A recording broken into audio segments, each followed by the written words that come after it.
when the book is written on Bob Bowlsby's history as the Big 12 commissioner, what people are going to be, because it's going to be, immediately, the things are, the early part of it wasn't really great for him, but he stepped into a situation that was tumultuous to begin with. But, the 2014 national championship where he cost both the teams that would have been eligible for it their shot at the playoff because of his lobbying. And you know why I'm so mad about that? I'm not even mad about that, I'm not anymore, but the reason in hindsight I'm most pissed at that still is that I wish we would have seen what the committee would have had to have done. If he would have come out and said, Baylor is our champion, Baylor won head-to-head versus TCU, Baylor should be in the college football playoff, I think the committee still would have found a way to put Ohio State in. Like, that's the funniest part of it all to me is I still believe that Baylor wouldn't have gotten in the playoff that year. So I don't think it would have mattered, but it just didn't help when they didn't get in, and that he didn't fight for it at all. And that's what really upset a lot of people. And there's the whole little dust-up with Browse in the post-game, after they won that final game. And it was all just very weird. But, yeah, he could have – even if he would have come out and said something, there's no guarantee that Baylor would have been in the playoff that year. No, but it would have maybe – I think the playoff committee has been slowly exposed, and that would have accelerated that quite a bit. That's what I wish we could have seen. I agree with you. They would have accelerated that a bit if you'd been like, Baylor's the champion, or if you even said TCU's the champion. Like, we think TCU's the champion because of this. It doesn't matter. He didn't force them to have to make a decision. No, exactly. He basically just left it open so that, he doesn't even fight for one of his teams, so we'll just, You know what he was doing? He was trying to do what politicking. But he was trying to do what the SEC does and was like, look, we've got a bunch of good teams. Right. We've got two good teams. But they both should be in there. But that's a misstep on his part then, because you could have read the room and understood even back then. That's almost, 8 years ago? Yeah. Almost 8 years ago. So, read the room. You could have read it back then and understood that the Big 12 didn't have the type of clout that they were going to get that respect nudge from ESPN vote or playoff people. So I understand it in hindsight, but at the time it felt like the wrong move, and even now it feels like the wrong move. And not because Baylor didn't get in or TCU didn't get in. It feels like the wrong move because you had a prime opportunity to kind of call the bluff immediately, and you didn't, and they got out of it. And they had no. They didn't have to even defend it. Well, yeah, and because you are Baylor and TCU, you didn't have as much of a national outcry of people going, hey, that's wrong. It was just like, it's Ohio State, Florida State, Oregon, and I'm forgetting, was it Bama or Oklahoma? No, it wasn't Oklahoma, but I don't remember. Whoever the fourth team was that year. Ohio State was the fourth team. Yeah, but the Florida State and Oregon played, and then Ohio State beat whoever in their game, and then beat Oregon. Bama, yeah. So it's Bama, Oregon.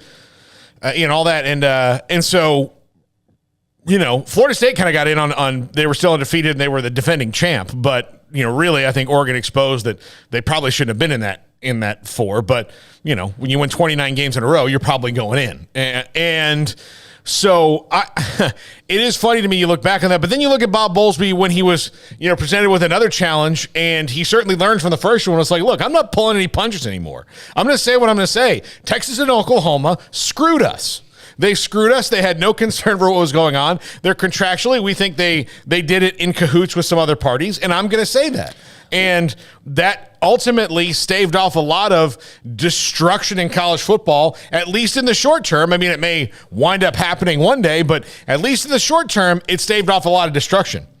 I give him partial credit for that, man, because he came out, with the shoddy and was like not afraid to fire it off, but that was in response and that was in panic mode.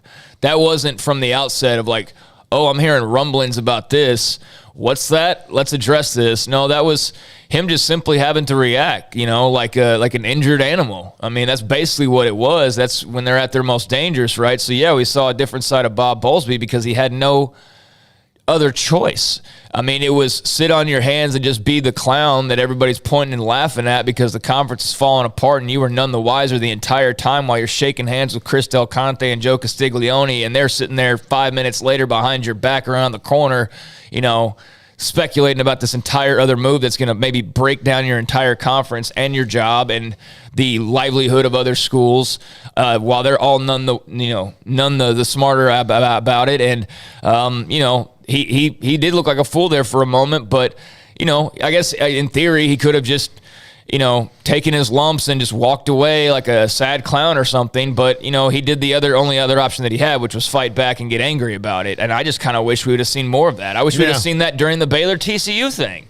Like, come out and be adamant about something. Don't worry about hurting feelings, but, like, get your team in that playoff. Would Greg Sankey have just – we'll leave it to y'all. He might have, because guess what? He's Greg Sankey in the SEC because he knows he doesn't have to fight.